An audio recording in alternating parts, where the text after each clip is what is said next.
E aí, pessoal, tudo bem com vocês? Vamos para mais uma aula de pontes e agora dando continuidade.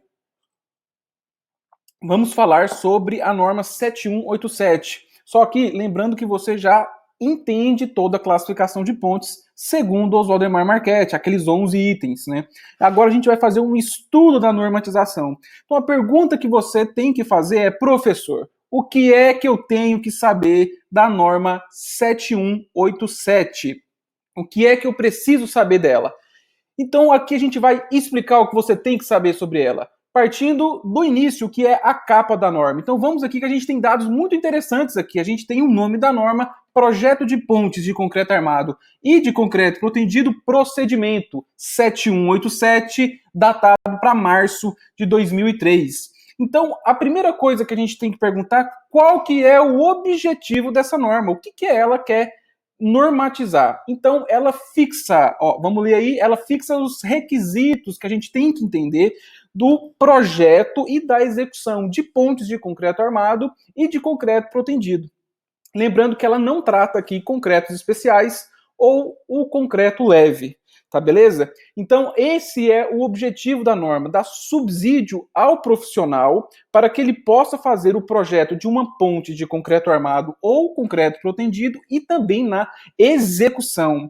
Então, visto o objetivo da norma, a gente vai entender que essa norma, ela mesma fala que ela não prevê tudo, ou seja, ela vai referenciar outras normas. E quais são essas normas que ela referencia? Então, as normas que ela referencia são essas 7 aqui. Nós temos a primeira, mais importante, digamos assim, a 6118 de 2003. Coloquei em vermelho porque nós já temos a atualização dessa norma em 2014. Nós temos também a 7188 de 84, que também já foi atualizada em 2015. Toda vez que nós vamos fazer um estudo de uma nova norma, eu recomendo que você entre lá embaixo do seu slide, está aqui, ABNT Catálogo, para que você faça o quê? O estudo de qual ano que está feito a revisão dessa norma. Qual ano que essa norma, então, foi revisada. Por exemplo, assim, tem uma coisa em azul no seu slide. Professor, mas que ano é esse da 6123 de 88? Coloquei aí só para que você entenda que está sofrendo revisão a 6123. Provavelmente esse ano ou ano que vem ela já vai ter a sua revisão. Tá, beleza, pessoal? Toda vez que a gente entra no estudo de uma norma, a gente tem que entender as referências que essa norma faz a outras normas. Então aqui estão as referências. Agora a gente vai entrar o que a norma entende como requisitos mínimos. Quais são os documentos técnicos mínimos que constituem o projeto de uma ponte? Nós temos aí os elementos básicos, os memoriais, que aqui tem o memorial descritivo, justificativo e o memorial de cálculo, e por último os desenhos e especificações. É isso que nós vamos falar um pouco nessa aula de hoje. Os elementos básicos da norma, ela inclui o quê? Todas essas características técnicas e funcionais, levando em conta os levantamentos topográficos. Nós temos os projetos geométricos completos, entender os dados geológicos, geotécnicos e hidrológicos da minha bacia, da onde que vai ser a obra da minha ponte, entender os gabaritos, né, de largura e altura referente à característica de cada projeto. Então, isso a norma entende como elementos básicos, né? Entrando já nos memoriais, o primeiro deles é o memorial descritivo e justificativo. O que ele deve conter? Olha o que fala aqui.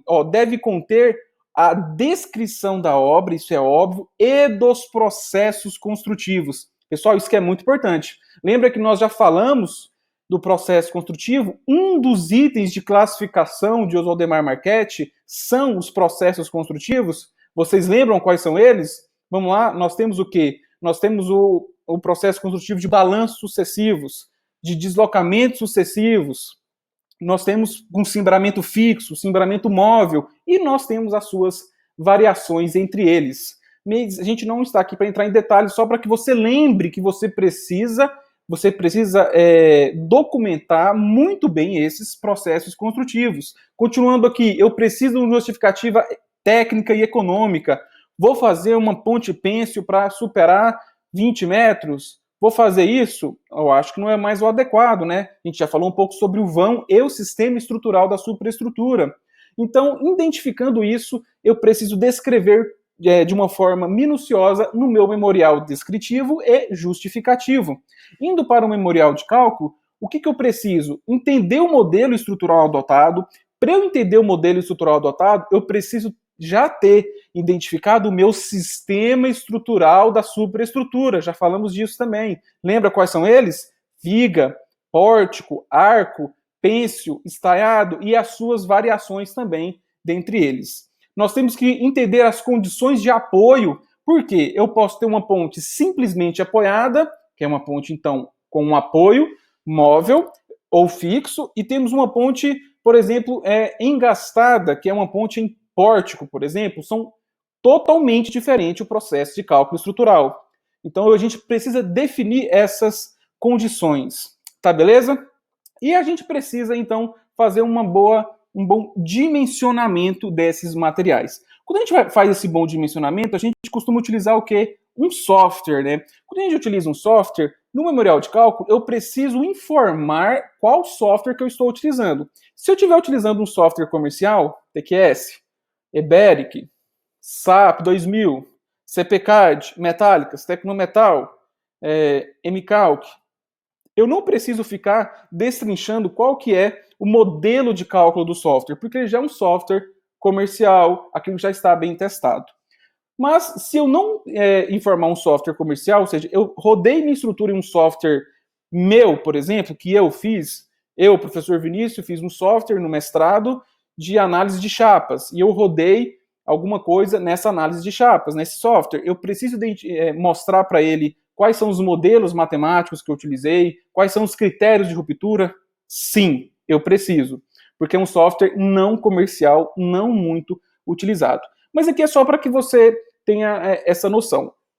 Você, possivelmente, vai usar o que? Um software comercial, um Eberic, um TQS, e você não precisa descrever todos os modelos matemáticos dele, porque já são softwares comerciais correntes, tá beleza? Vamos só lembrar que no memorial de cálculo eu tenho duas verificações. O modelo final da ponte, que é o que ela vai ficar ao longo de sua vida útil, e eu tenho um modelo do processo de construção. Então eu tenho momentos, eu tenho cortantes diferentes do meu diagrama final da estrutura e ao longo da sua construção. Então por isso que no memorial de cálculo você tem que se atentar ao processo construtivo, inclusive está aqui em vermelho. Tá beleza, pessoal? Então, por último, né, que a gente tem são os desenhos, né? Os desenhos, eles têm que estar o quê? Em escala adequada e normatizada. Eu tenho que ter todos os desenhos topográficos, locação de pilares, elementos de fundação, qual é o nível de fundação, perfil geotécnico do meu solo. Indo para a estrutura, eu tenho que ter os desenhos de forma, estruturais, flecha contra flecha, tudo isso referente ao detalhamento dos meus desenhos. E em alguns casos, em algumas obras mais complexas, que são as obras de pontes, né, eu preciso ter desenhos específicos do seu processo de construção. Então, aqui a gente já falou anteriormente sobre isso, tá beleza? Então, aqui a gente discorreu sobre as coisas principais que precisam ser atendidas. O que a norma 7187 fala? Aqui é só o material de apoio dos desenhos, que é um material muito grande da norma, que eu resumi naquele slide, mas só para que você tenha ele como um material de apoio. Então, aqui a gente termina a nossa primeira aula sobre a norma 7187. Eu espero que vocês tenham gostado e até mais!